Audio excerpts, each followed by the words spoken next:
مستعمرة في إفريقيا. الصحراء الغربية أصدق عبر التضامن والدعم،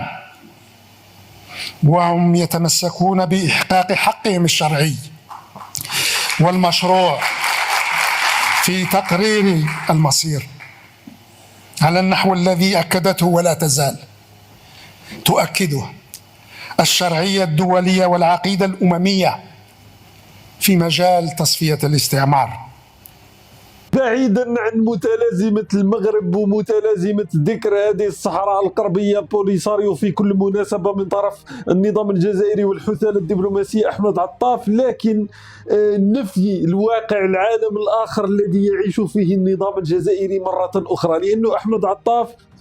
في إطار هذه ما سميت بمحاكمة الاستعمار هو مؤتمر نظم بطلب من الرئيس المعين عبد المجيد تبون، يعني لم يجد أي شيء آخر يقوم به غير تنظيم هذا المؤتمر اللي لا أهمية له لمطالبة الاستعمار الأوروبي في الأصل بطبيعة الحال تبني ما ارتكبه ربما من جرائم ومحاسبة الاستعمار الأوروبي على ما قام به. لكن رغم أن القضية كانت تخص الاستعمار الأوروبي لإفريقيا، النظام الجزائري أدخل الملف تاع الصحراء في الوسط، وبدا يتكلم الحثالة الدبلوماسية أحمد عطاف وبدا يقول لك بأنه لابد من تصفية الاستعمار في آخر مستعمرة في إفريقيا، على أساس أنه المغرب ربما هي دولة أوروبية ونحن لا نعرف على حسب النظام الجزائري. ثم يقول لك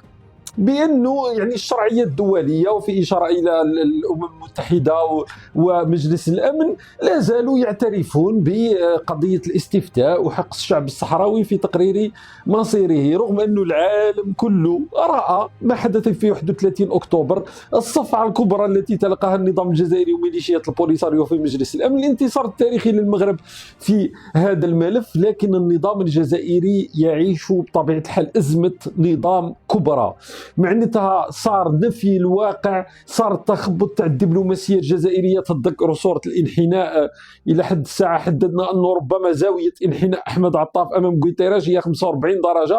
لما بطبيعه الحال طرح امامه قضيه ترجمه القرار مجلس الامن، لانه النظام الجزائري كان يريد انه يقول بانه هناك طرفين في النزاع، في وقت انه مجلس الامن الان صار يعتبر انه الجزائر هي جزء من الاطراف وهي طرف في النزاع، وهي في الحقيقه النزاع نفسه وهو نزاع تاريخي بين الجزائر والمغرب. لكن طبيعة الحال حالة مثيرة للشفقة اليوم